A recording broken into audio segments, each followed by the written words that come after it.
All right, let's get started. Hey everybody, how's it going today? I'm gonna start over. Hey everybody, how's it going? Michael Troy here. We have a very special episode today, trying a little something different, doing interviews with artists that I know. And today we have a very special artist, Sam J. Royale, who is celebrating the launch of his second issue of his indie comic, self-published comic book Dishoom. He's holding it up right there. It's amazing. Hold it still for just a second. I mean, look at that gorgeous cover. We are going to talk about it, but Sam is like an indie artist. He's worked on a lot of different projects. Like we said, his main focus is Dishoom, his self-published book. The second issue just came out. I feel like that's such a great accomplishment considering you're penciling, writing, inking, lettering, coloring, painting, doing the whole shebang by yourself, which is not easy. And I have mad respect for that. Um, so did you want to tell us about Dishoom a little bit? Sure. First, since you mentioned all the credits, yeah, it's like, how did I write it on the inside cover here? It says created, written, illustrated, lettered, and designed by Sam J. Royale. But the thing is, it should also say edited by Neha Patel. I want to shout out my wife there. She refused to let me put her name on it because she's like, "Oh, it's so great that yours is the only name on there. You shouldn't ruin that by putting someone else's name. Like, just take the credit." But the thing is, it really wouldn't be what it is now without her input. And she really guided and directed the first and second book. Um, so, yeah, definitely an unsung hero. Credit Dishoom, is due. sorry. Credit is due, I Oh, say. yeah, So definitely. I mean, Very much due credit there. So Dishoom, it's kind of a tricky thing to sum up in that it was just whatever I wanted to make, whatever I wanted to focus on. Any interest I had went into the book. And so I wouldn't think about things like marketing it or a target audience or what genre it would be. It's like it's got fantasy, it's got 1950s sci-fi robots, it's got 1980s flying cars.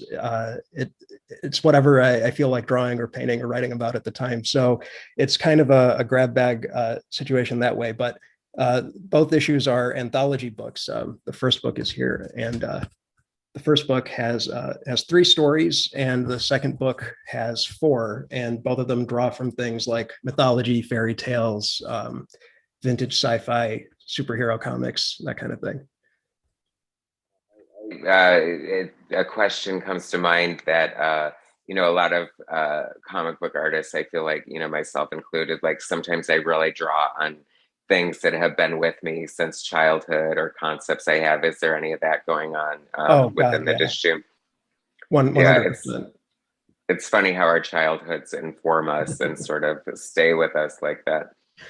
It's less surprising, I think, with comic books, just because adults into comic books probably have that child at heart intact, and so yeah, there's definitely a lot of that.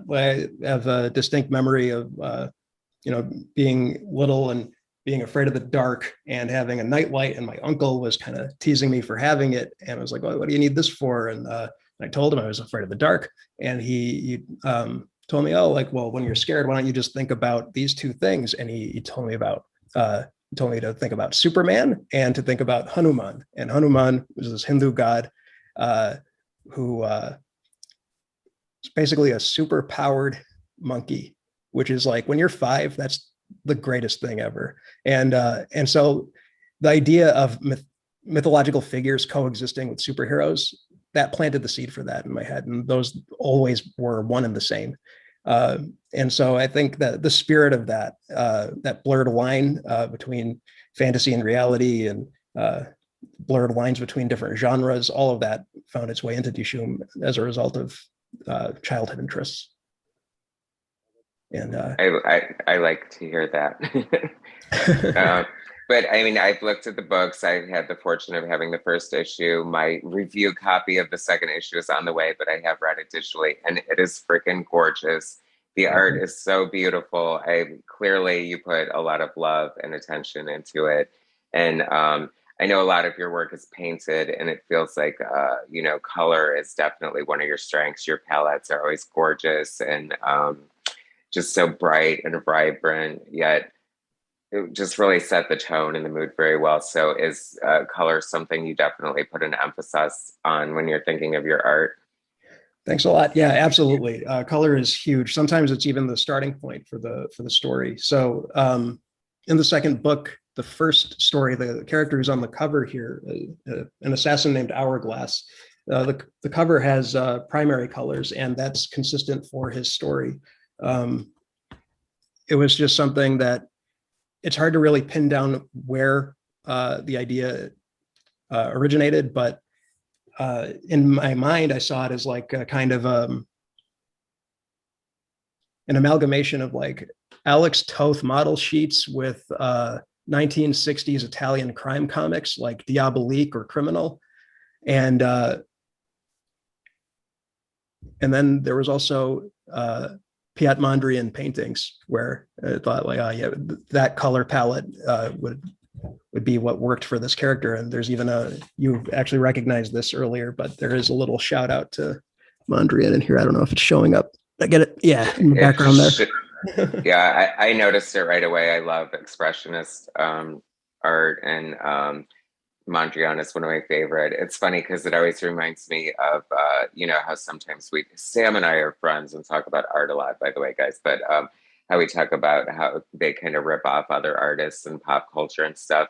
And you see it a lot in advertising as well. I mean, this is probably dating myself, but Studio Lines, L'Oreal, like hair gel, used to totally rip off Mondrian with its like packaging and have like the geometric primary colors. And I just think it's funny how, I mean, in a way it's cool, but I guess it is kind of ripping it off at the same time.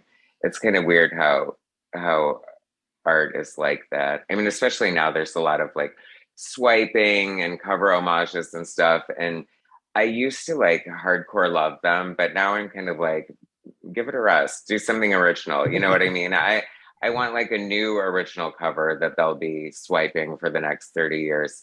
And which leads me to my next thing, because my introduction to your art, I believe, was your cover for the Weapon X. Swipe. Yes, you know, based on Barry Windsor Smith. But what a gorgeous cover that is. I mean, who couldn't fall in love with your art with that? It's such a great picture of Wolverine. But that's my favorite kind of like homage right there. Like, you're not doing it in Barry Windsor Smith's style. You're not like totally just copying it. You're adding, like, it's definitely your style. It's painted, so it's so different. And I think that, like, if you're gonna remake a movie, it better be as good or damn better than the first one. You know what I mean? To have the sort of gall, I guess, to do it in a sense. I wouldn't even say better. It should just be different. You know, that would just be nice to see if the homages and swipes took more of a risk. But you know, sometimes it's also just what you're swiping too, because comics tend to swipe a lot of other comics, and so it's like an echo chamber. And it's like if you just started swiping from other sources, other mediums, other avenues for creative expression, you would get some different results. And I think that's one way to kind of get around it. It's like, it's still not, I mean, what really is wholly original anymore? I don't know if you can achieve that, but if you're going to rip things off, rip them off more creatively, I guess. So aside from Weapon F, you also did a contribution to Image Grand Design. Do you happen to have it there or no? Grand Design is David Brower's cover. Just want to shout that out. Yeah, it's such a great book. And the flip side of it, Image Grand Disaster. Do you have the flip book? No. This is not the flip copy. It's still on the shelf. Oh, anyway. So, but that was a major fan fiction epic like book that was created pretty much inspired by the beginning of the pandemic, I feel, in a lot of ways, because a lot of artists were home and had the opportunity to sort of do this dare from Ed Piskor to like make Image Grand Design and do a retelling of Image's history with a bunch of like indie artists and stuff. And it was pretty amazing. I what was you did some Max stuff in there that was really, really epic. So Oh, are thanks. you a big fan of the Max, I perhaps? did I did the Max and Spawn, and I am a fan of the Max, but a bigger fan of just Sam Keith in general. A huge influence on my work. If you look at sketchbooks from when I was in college, it was just a lot of very circular backs and balloony musculature that was all cribbed from Keith. Um, his style, what really opened my eyes to his work was he did this Wolverine and Hulk crossover story, and in it, it was like a lot of ink washes and watercolors, and it had a very exaggerated cartoony style like Keith usually does, but he gave Wolverine a gut and a receding hairline. And that's what really did it for me. I was like, I like that it can feel real or relatable or human without being realistic. He's as far from Alex Ross as you can get while still being a painted book. And it still had that humanity to it that really resonated with me. I'm familiar with that work, and it really is beautiful. You guys should check it out for sure. I know Sam Keith is just such a great artist. What other artists were influential on you Oh, as a there's so younger many. artist? I'm sure. Oh, as younger, definitely Bruce Timm was a big one. Batman the animated series came out when I was like 6 or 7 years old, and that is something I think that I took for granted at the time. I didn't realize like what level of quality that show was until later on, but that was my introduction to Bruce Timm. And I remember reading an interview with him in high school, maybe, and there was a photo of his desk, and it had all these Prismacolor markers on it. And I saw that, and I thought, oh, so I just got to get the Prismacolor markers, and suddenly I'll be able to draw like Bruce Timm. And I got those markers, and it didn't really happen that way. So that was a kind of a rude awakening. But that's when I learned that it really doesn't matter what you're using. If the person's good, they're going to be good with anything.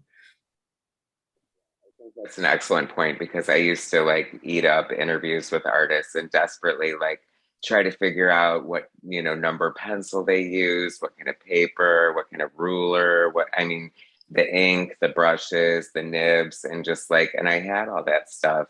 And like you said, that isn't even halfway there. I mean, it's nice to have that stuff, but you really could do, you know, pretty much anything um, with anything, with any medium. I mean, I guess art historically proves that from cave drawings to digital art, the advances and the techniques and everything is all just relative, I guess. But it is kind of good to have a good foundation of like, or a guide point. Like if you don't really know, what to do, and you do like an artist, and because it's fairly common for a lot of inkers to use a Hunt 102 nib and a Series 7 Winsor Newton stable brush for inking and stuff like that. I always love little tricks like, taping pennies to the ruler to the raise the edge so that when you ink, it doesn't bleed all over the page. And, it's funny because, a lot of artists are self-taught, and you definitely can learn a lot from like another artist's sort of experience and process or whatever. But it Oh, always makes you for sure. wonder because it's like when they tell you their tools, they never tell you how they came to those tools. You know what I mean? Like if I told you I used a number whatever pencil, I'd be like, because I read that was the pencil that John Byrne Right. used 30 years ago. You know what I mean? That's true. Yeah. And I remember like getting all those how to draw books and how to make comics books. And I always found it intimidating because, when we were talking about the Weapon Act cover and Barry Windsor Smith, and you mentioned like I didn't draw it in his style. Well, the thing is, it's because I can't. Like if you gave me all the same tools and gave me all the time in the world, I'm not going to come up with the same Barry Windsor Smith quality in my work. So I do what comes naturally to me, and that very traditional pencil to ink to color and all the traditional inking tools you mentioned and inking tricks and techniques, those things they don't work for me. And so I think like it's fine to have that as a starting point if your goal is to continue with the craft of comics and like the tradition of comics and what comics have been historically and how they're thought to look like, make it look like a comic book. But really, like, to make a comic, you just need the words and pictures. It doesn't matter what those pictures are created with, especially now, because I think a lot of those tools were used at the time because of limits with printing technology. And the color palettes for sure were chosen because of the paper stock, and they needed it to pop on that really muddy newsprint. And, you know, those aren't really factors now. There are a lot of indie people seeking out printers that can do it on newsprint so they can recreate that. But that's like upholding a tradition rather than it being a necessity, if that makes sense. Just get like an indie comic recently that was printed on newsprint, and I have to say it was black and white with like monochromatic color, but it looked so good. Like I was so loving it. It was weird to see a comic book on newsprint, a modern comic book, and I really liked it. I mean, I feel like, you know, it was a much cleaner printing than perhaps it would have been, you know, back in the day. But it's funny, a lot of like, you also, I think that's part of the artistic process, and I think that's the interesting thing about being a comic book artist, is that when you realize, especially when you first start drawing, you know, you don't realize that they draw the art much larger. You know, so like when I first started drawing, I'm making my comics at basically actual size, you know. Right. No wonder why I was such a small artist. But you know, like, you know, I've read a lot of artists say, like, you know, seeing your work published for the first time is very educational, because you see how it comes together and see how you need to tweak certain things and variances and things like that. And also, like, you know, as far as coloring, or, you know, the way the ink line holds, and, you know, the way the color is gonna appear on the paper, and just so much into that, you know what I mean? Like, so is that part of your process and like making Dishoom, as far as, you know, you're creating the entire look of the book, but do you use any of that to like base like what kind of paper you're picking and the size and things like that?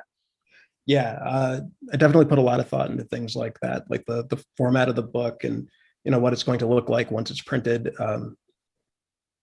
I remember for the first book, I lettered a certain caption box and then put it at a bunch of different sizes and then printed it, and then decided what is going to be the most readable at this size. And that's going to be my benchmark for all of the stories, like just to kind of make sure that it still remains legible, because I make my comic smaller than traditional American comic book size. It's just a half of a letter size piece of paper. So it's letter size is 8.5 by 11, and my book is 5.5 by 8.5. And I like that because traditional American comic book size it feels very arbitrary to me. It's like, I remember I was having this conversation with a group of other comic artists, and like they kind of like raised an eyebrow when I said that. And then I said, okay, fine. Like, everyone here makes comics and everyone's made comics at the traditional size. What's the final trim size of the paper? Can you tell me off the top of your head? And no one could.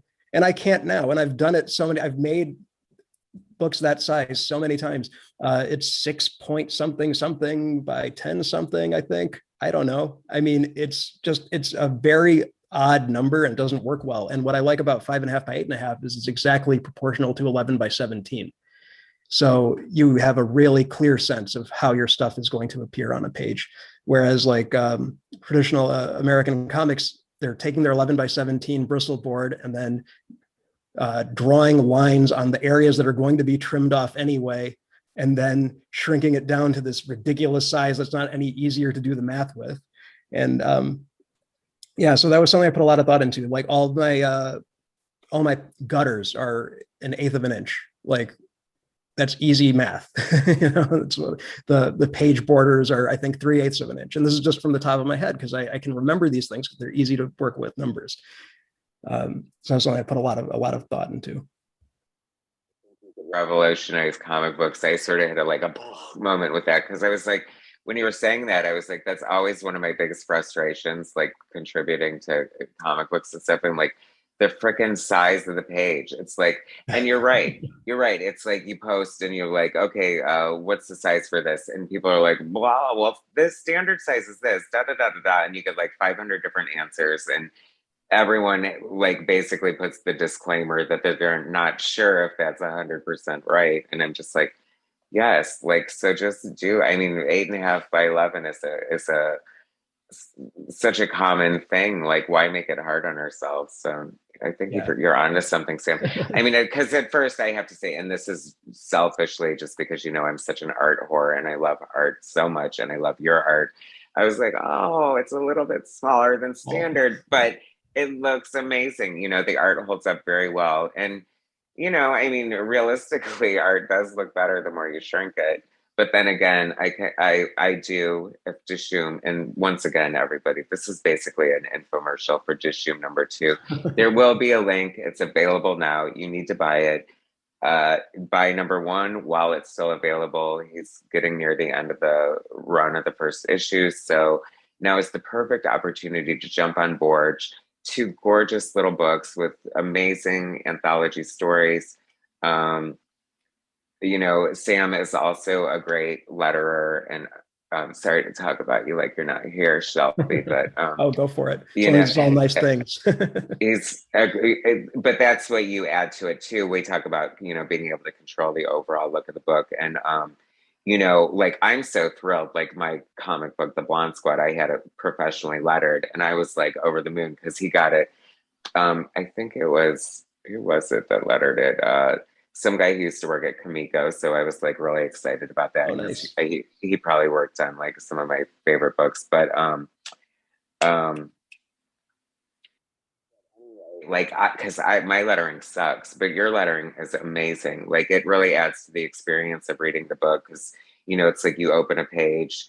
Can you just show him like maybe a page of The like lettering. that, the title page? Like I think there's like a cave scene or something, and the writing is like, do you know what I'm talking about? Yep, I'm flipping to it now here. It's the story here, Whispers from Beyond, 2-page spread here. I mean, look how gorgeous that is. That is just so beautiful. It's like fairy tale, like Sam said, sci-fi, you know, like I don't know, fantasy, sort of folklore in a way, maybe. I mean, there's just This one so in much. particular,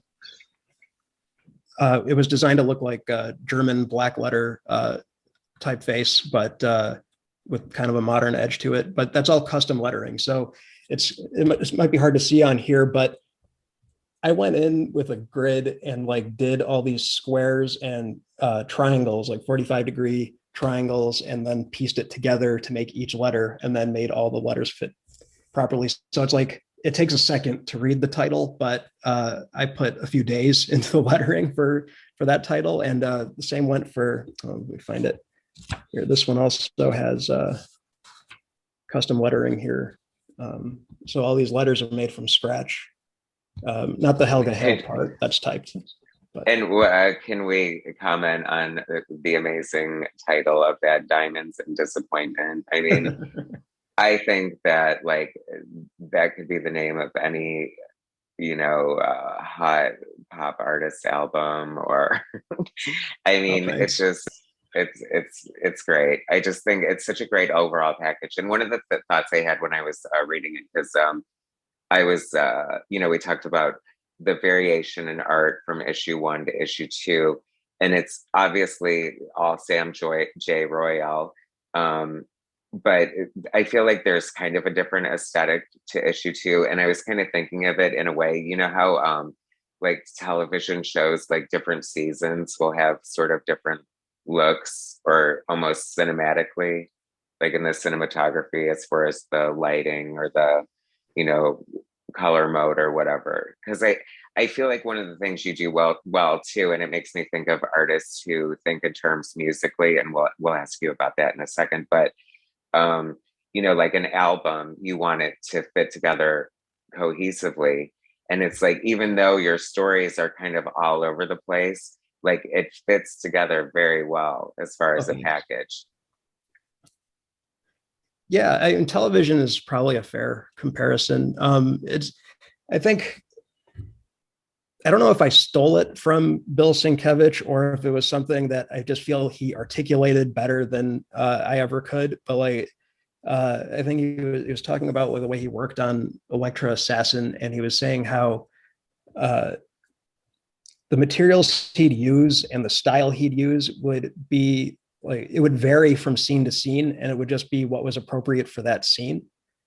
And that was something I really took to heart, especially in Dishoom 1.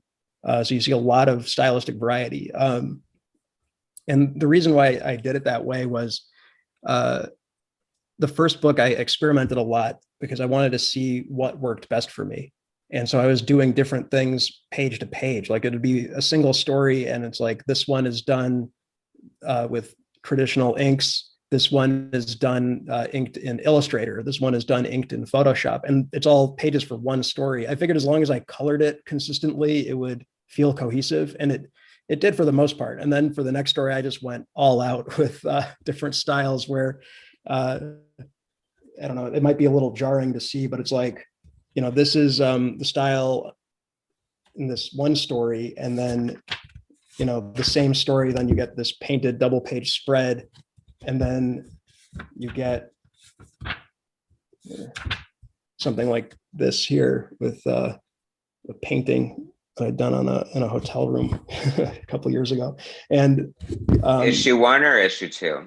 This is all issue 1. This is issue 1. Yeah, I just wanted to show Okay. because the style was jumping around all over the place in issue 1. It was something that I experimented with a lot just to kind of find out what kind of workflow worked best for me. And you know, I'm still experimenting a lot, but overall, I think if you had to distill the process to its bare essentials, it's like I'll draw by hand on paper, either copier paper or brown packing paper.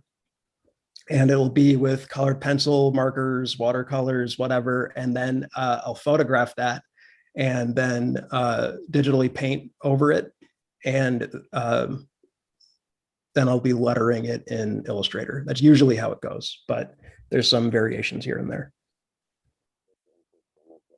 Like you speak of Bill Sienkiewicz, and it's funny because I thought, you know, of course you would be influenced by like such a great, amazing painter like Bill Sienkiewicz. How could you not be into comics and not have him on your radar? But you know, obviously your style's so different, but it sort of shows, you know, like the things you pick up from different artists, you know, influences. And it's like you reading interviews with other artists and stuff, you know, over the years, it's like, you know, it's like, oh, I get my smoke from Mignola, or I get my, you know, hatching from this person or whatever. And, you know, it's just kind of fun to know that there's kind of all those different, you know, tools in your toolbox. Yeah, for sure. Could you do a little flip through of the issue 2 like you did with the 1, just so we can see sort of the evolution in the style? Like I feel like it's definitely still there. It's like a lot of Toth with the great silhouettes and the you know, negative space. That's amazing. I love that. That's very like Marvel Handbook universe. So cool. Yet a little paper doll, which appeals to the little boy in me. Oh, totally. I mean, paper doll. Yeah. science fiction, but that's kind of like animation looking too. Like I love it. Like getting some Frazetta vibes with the mushrooms. I mean, and I'm glad you're doing quick looks because we don't want to spoil it too much. We want to whet people's appetites to buy this because it is so good. And I cannot tell you how good this is, guys. I mean, if you need to support an indie artist, and it's not like it's super expensive, that's great there. I love that. Thanks. That speaks of your love of He-Man and stuff like that. I feel a little the sword and sorcery. We share a common love of He-Man, so I feel like I'm always looking for that in your art sometimes. Oh, thanks. Yeah, there was a story in the first book also that was very much influenced by those He-Man mini comics that used to come with the toys. They were, well, Bruce Timm actually got his start doing some of those, and even Stan Sakai was a letterer, which is like such a underuse of such a talented guy. And then they were colored by Charles Simpson, and those Charles Simpson colors really influenced one of the stories in Dishoom 1 here, The Sword of Chandra. A lot of the palettes and finishes were taken from those kinds of things. But yeah, the story that you talked about where you mentioned He-Man, the Whispers from Beyond, it's the third story in the second book. And that one, it's less inspired by He-Man and more by Conan the Barbarian. The reasoning behind it, this is something I was just thinking about. I was like, I don't know if I want to bring this up in the interview or not, but might as well. I enjoy Conan the Barbarian a lot, the movie, the old books, but my intro to the character was the 90s cartoon Conan the Adventurer, which was developed by Christy Marks, who did Gem and the Holograms, which was another show that I liked a lot as a kid. And like you could I like what range she has, like that like do Gem and Conan. And yeah, but then like I saw the Schwarzenegger movie later on, and then and loved that, and then finally got around to the source material, the Robert E. Howard stories. And some of them are a lot of fun, like the Tower of the Elephant, I think really stands out and is probably my favorite. But then you have things like Veil of the Lost Women, where I don't know, have you read that or? No. Okay. Well, you're really not missing much because that story, there's a lot of debate in Robert E. Howard fandom as to whether or not he was a racist. But chances are, I'm sorry, but I'm sure weren't they all back in the day? It's like early 1900s beer chugging Texan. He wrote about minorities in a certain way, and he wrote about women in a certain way. And Veil of the Lost Women is one of those stories that hit on both. It was a multitasker of a story where it had a healthy dose of racism and sexism. And I read it, and it's probably the worst Conan story I've ever read. Like even, yeah, right, real mystery.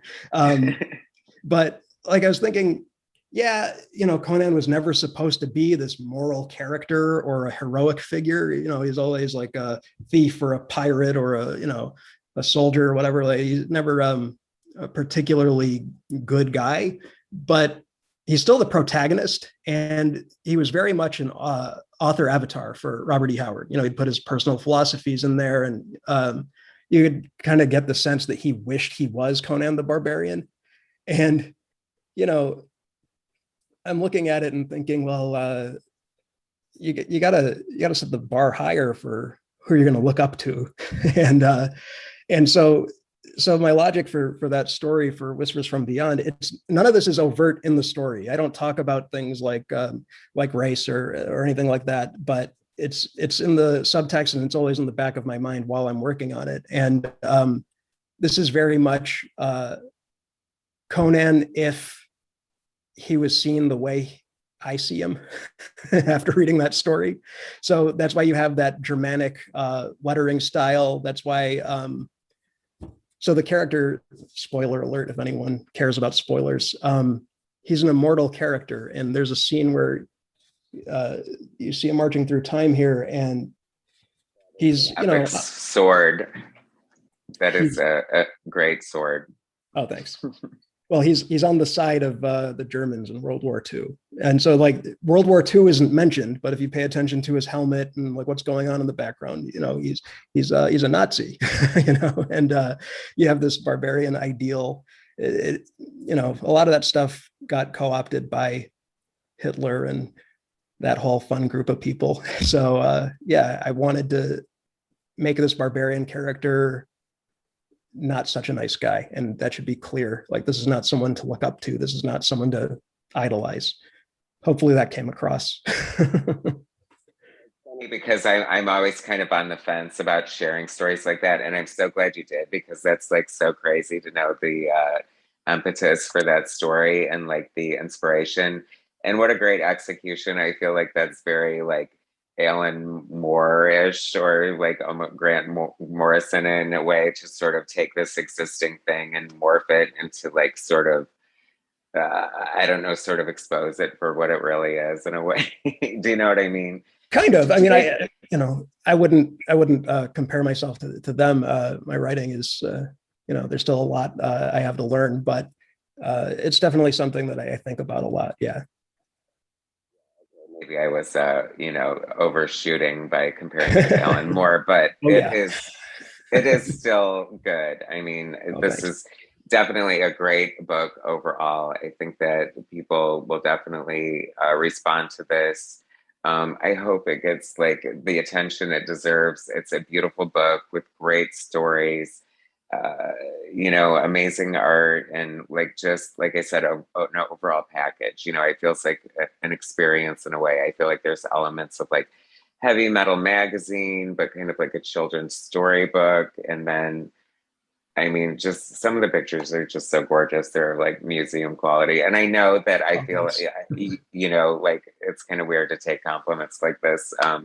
But I just love Sam's art. I mean, he's so popular. I feel like he's what they call an artist.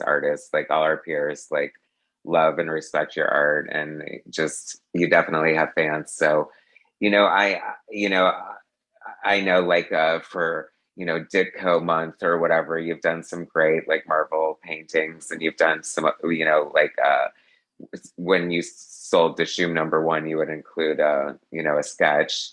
So I think those are still available with issue 1. You guys, yes, right now is like the best time to get an original Sam J. Royale sketch before he blows up and you can't afford his ass. And I know that day is coming, because you are the real deal. You know what I mean? It's like, there are hacks there. I just feel like there's a lot of great talent out there in the indie artist world, and I'm so happy to see people like you just publishing and doing it, and just like putting so much work. And I know it's not easy, and it takes a lot of dedication, and you just really should be commended for that. Oh, thank you. Yeah, to elaborate on what you mentioned, the sketches. So anyone who buys the first printing of Dishoom issue 1 will get envelope sketch, a 6x9 envelope sketch. And sketch is sometimes an inappropriate word for it, because I'll throw paint on there. I go all out, and I put enough time on there that it's clear I'm losing money on each sale. But it's just something I wanted to do to really show my appreciation for the people who wanted to support me when I was an unknown, brand new person coming out with my own book, and that will be stopping with issue 1, though, because the book 2 would have gotten done probably months earlier if I hadn't done over 130, 140 free sketches for sales of the first book. So right now, the book is available on its own, the first book, or it's available with the second book, or you get the second book alone. And if you get issue 1 alone or with the second book, you'll get an envelope sketch. So there's only, I think, 20 or so left now. So definitely time to act on it. Get it while it's hot. And now that said, do you think eventually you'll do like a collection? I might. The thing is, a lot of the envelope sketches I did used trademarked characters, because I figured I was giving them away for free, not selling them, so it shouldn't be a big deal. But if I was going to do a collected book, I would have to exclude those. Oh yeah, I totally understand that. I actually meant like Dishoom 1 and 2, or like however many, like collected a trade paperback, basically. Maybe after a few more issues are done. Yeah. Okay. Yeah, get a good variety of stories in there.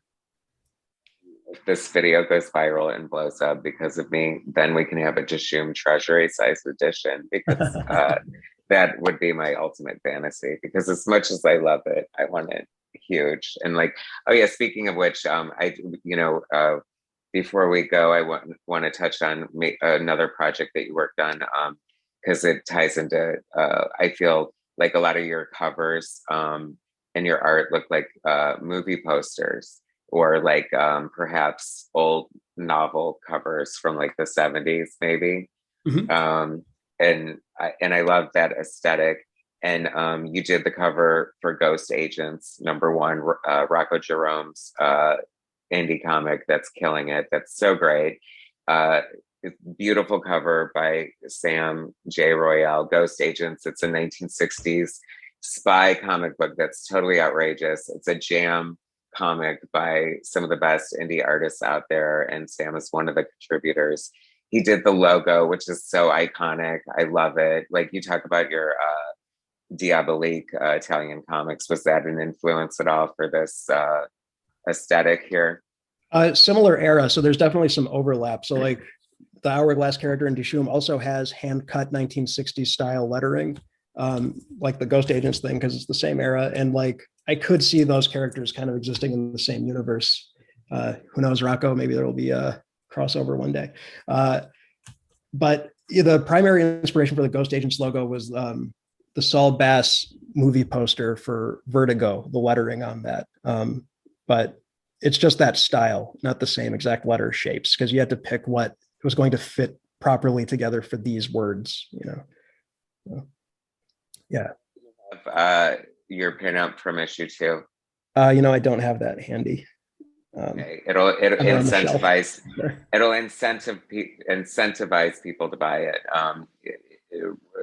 Ghost Agents is a continuing Kickstarter that has been successfully funded. Like, every time, it's becoming more like an anthology, I think than like a numbered issue. So many great things coming out. They're doing like treasury size editions. Like, I cannot wait to see your art big. Yeah, see, I'm getting my wish right there. But anyway, you did this great pinup for issue 2 that looks very much like a movie poster, and there's a monkey in it to bring it full circle. So absolutely, yeah, that childhood fascination with monkeys and apes. Yeah, I think we're all a little guilty of it, right? Sharks was always my big animal. Oh, really? Yeah. What was your favorite shark growing up? The great white, of course. Like, I was so terrified by Jaws. We saw Jaws 2 at the drive-in, and we came home and I had to go pee, and I thought that Jaws was gonna like burst through the shower and like get me. I mean, that's realistic, right? And then I'm still afraid, like, even in a pool, that there's going to be this random, like, and Sharknado didn't really help the situation by introducing flying sharks. That's pretty terrifying right there. I love the idea of it coming out of the shower. I'm imagining like Hitchcock's Psycho with Jaws in a wig and a dress and a knife. Should make it as a comic book. I always wanted to do this like either short story or something called Phobia, where this person is just like confronted with like one horror after another from the minute they wake up. Like one of the images I have is them cracking eggs into a pan and like the stirring them up to scramble them, and then like baby chick formations start coming out and like squawking at the screen. Maybe I can work the shark bursting through the bathroom wall, because that would be so fucking random. That would be like a TikTok video, someone taking a piss and the shark just bursting through the wall. That would be pretty great. That's how you go viral. That's it. Seriously, I know, it's with nothing else I do. Trust me. I mean, I hope this helps your video, but we'll be lucky if we get 130 views. I think it's 130 more than I'd get otherwise. So. I am so happy to promote you. I love your book. I love your work. I look forward to everything else you do. Is there anything else we should know about Dishoom or any other projects you're working on right now? I got some other things in the works. It's a little early to exactly spill the beans on what it is, but I'm 35 pages deep into it. So it's a pretty good project that nobody's really seen so far. You've seen a couple pages, but I'm really excited about that one. And that's going to come out before Dishoom 3. And I have some other things in the works. There's Brandon Hayes has a book called Thready that I did a cover for, but I don't think the cover of my issue is coming out until maybe next year. But I also did a logo for him that I think is already out. I'm likely still going to be involved with Ghost Agents in some capacity. In addition to the logo, I'll be contributing pinups and whatnot whenever Rocco allows me to. And otherwise, I guess just follow me on Instagram at SamJRoyale. And the links are, let's see here. The books are available at etsy.com/shop/SamJRoyale. And not to mention this. So in addition to being editor, my wife also took the time to upload all the artwork onto the Teespring store for a variety of different products. Here we have a onesie too. And it's adorable. Yeah, right. Can't wait to fill that out. There's nothing better than a baby with an Illuminati symbol on their chest. That's right.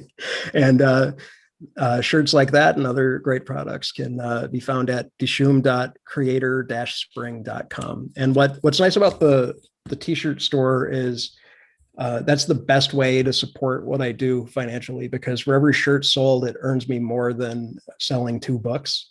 So even though the books definitely take the vast majority of my time and effort, the t-shirts are the easiest way to support me by far. You get some great art on a t-shirt. Who wouldn't want that? I do want to give a special shout out to Neha as well, your wife, Neha. She's amazing. She's Absolutely. Definitely like, God, how can I even say? She's just like such an inspirational, amazing, beautiful soul inside and out. And she is such a strong, important voice behind you. And she's done such a great job of like elevating you, which any great partners should. And I really hope she's happy with this interview and that we represented you and your work to her satisfaction, because I think that's important. And and she is incredibly supportive. Yeah, I'm very lucky. Oh, and also in addition to editor, I got to mention she modeled for a bunch of these. She even modeled for the Assassin Hourglass here. And she also was Helga Hale in the final story for scenes like this where they're at the coffee shop. I modeled myself as the robot, but yeah, so she does it all. Edits, a lot of irony to her doubling for an assassin, I would say, but yeah, definitely. But I would just want to strongly encourage everyone to check out Dishoom. I will link all Sam's Etsy store where you can get Dishoom 2 is now available. So get your hot little hands on it. And get number 1, of course, because that only makes perfect sense. And you'll get that personalized Sam J. Royale sketch. 2 gorgeous books, amazing. So happy they're out. It's so cool. Cannot wait to see what you do next. Thanks so much for talking with me today and being my first interviewee. I hope that people like the direction of the channel of like talking to artists about process and their projects and stuff like that, because I just think there's not enough of it out on YouTube, and these are the kind of videos I like to watch. So I hope everyone enjoys it. And I want to thank you again, Sam. Oh, thanks a lot for having me. It was a lot of fun. Always nice talking to you. Check out Sam J. Royale, Dishoom 1 and 2 available now. Please subscribe, hit like, and I will bring you some more later. Thanks, guys.